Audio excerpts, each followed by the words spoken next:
সকাল থেকে ল্যাদ খেয়েছি, এখন প্রায় 12টা পার হয়ে গেছে। এখন যাচ্ছি স্নান করতে, যেহেতু গঙ্গায় আমাদের স্নান করা হয়নি আসা পর্যন্ত। তো দেখলাম যে রুমে আছি যখন যাই স্নান করে আসি। ঋষিকেশ যাওয়ার কথা ছিল আজ, কিন্তু পা দুটোর যা অবস্থা, পা নিয়ে হাঁটা চলায় কষ্ট হয়ে যাচ্ছে আমাদের। এত কষ্ট কেন হচ্ছে বুঝতে পারছি না। আর যত বেশি রেস্ট নিচ্ছি তত বেশি শরীর ছেড়ে দিচ্ছি, তাই আর কোথাও যেতে ইচ্ছে করলো না। তো সেই জন্য ভাবলাম রুমেই থাকি, স্নানটা করে আসি। কালকে যেহেতু আরতি দেখতে পাইনি, আজকে দেখি সন্ধ্যাবেলা আরতি দেখে বেরিয়ে যাব বাড়ির উদ্দেশ্যে। বাড়ি পৌঁছে ডাল ভাত খাবো ভাই, এখানে খাবার নেই। মানে বেশি কিছু খেতেও পারছি না, আবার খেয়ে তৃপ্তিও হচ্ছে না, মনে হচ্ছে যে পেটই ভরেনি, যে আবার কিছু খেতেও পারছি না। এখানকার খাবার ফালতু জায়গা। আমাদের বাঙালিরা এইসব জায়গায় একটু হোটেল দিতে পারে না, তাহলে আমরা একটু খেয়ে আরাম পাই। সব কিছুর মধ্যে টক মিশিয়ে রেখেছে। ভাই আমাদের বাঙালিদের মতন খাবার দাবার কেউ রান্না করতে পারবে না, ঠিক আছে? যেখানেই যাই না কেন কোনো খাবারের স্বাদ নেই, হজম হয় না। ভাই আমাদের বাঙালিদের খাবার খেয়ে যেতে হজম করতে পারে, কিন্তু অন্য কারোর খাবার খেয়ে বাঙালিরা হজম করতে পারে। তার কারণ আমাদের বাঙালিরা হচ্ছে রান্নায় সেরা, সেটা কেউ মানুক আর না। এখানকার খাবার সব টক নয় মিষ্টি, টক নয় মিষ্টি। এত কেন টক মিষ্টি খেতে হবে? ঝাল খেতে পারে না, কী করে এরা খায় ভগবান জানে। তো যাই হোক, গঙ্গার ঘাটে যাই, তারপর দেখি কিছু খেতেও হবে। স্নান করে ভাবছি খেয়ে দিয়ে রুমে যাবো, হালকা কিছু খাবো, দেখা যাক করি।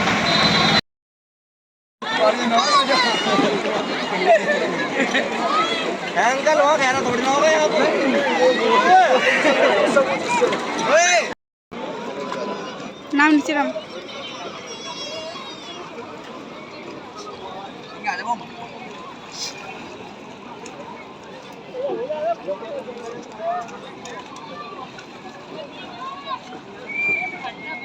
ঠান্ডা তো।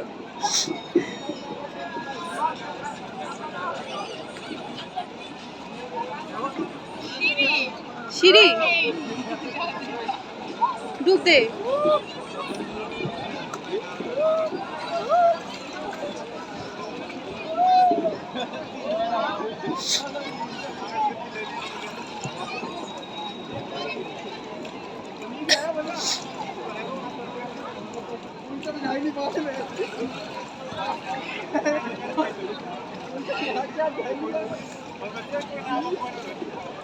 বন্ধ করে দেবো।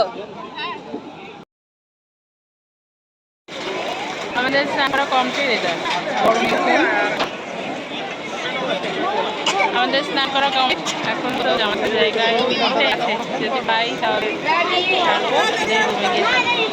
খুব ভালো লাগবে। অনেক ঠান্ডা, জলে নেমে আর উঠতে ইচ্ছে করছে।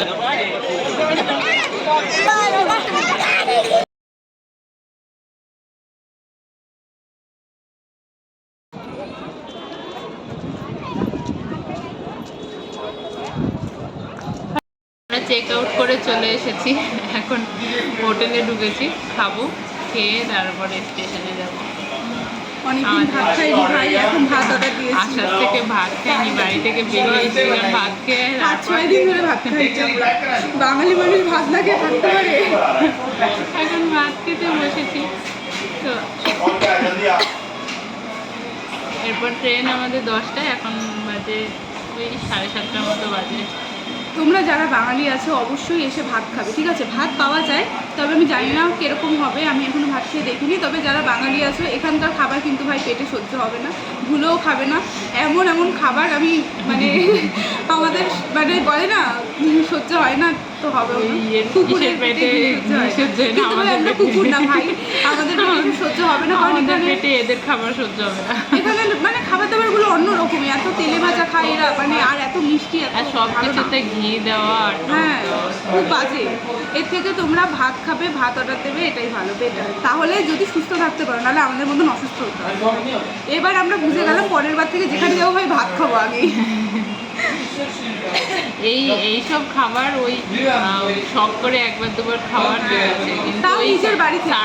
সারভাইভ করার জন্য একদমই না, পারবোই না আমরা। সেই জন্যই আমরা আরো বেশি অসুস্থ হয়ে গেছি, না তো খাবারটা ঠিকঠাক থাকলে এত অসুস্থ হতাম না।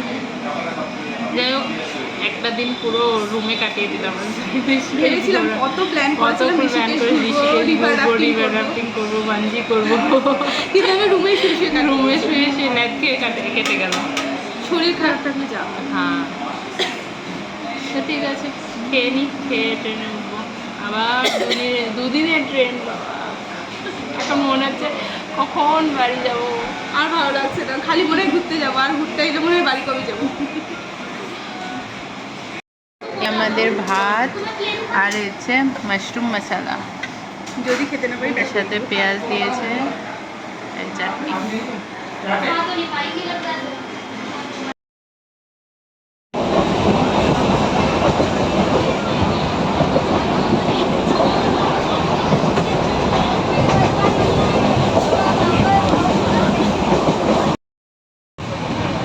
ভালোই হয়েছে। আমরা আজকে ট্রেনে খাবার নিয়েছি, ভাত নিয়েছি, জানি না কেমন খেতে হবে, তবে দেখে মনে হচ্ছে ভালো হবে।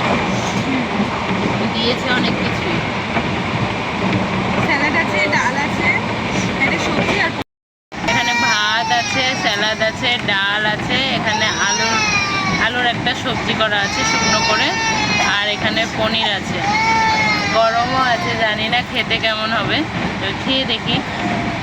দেখে তো ভালোই লাগছে। আমি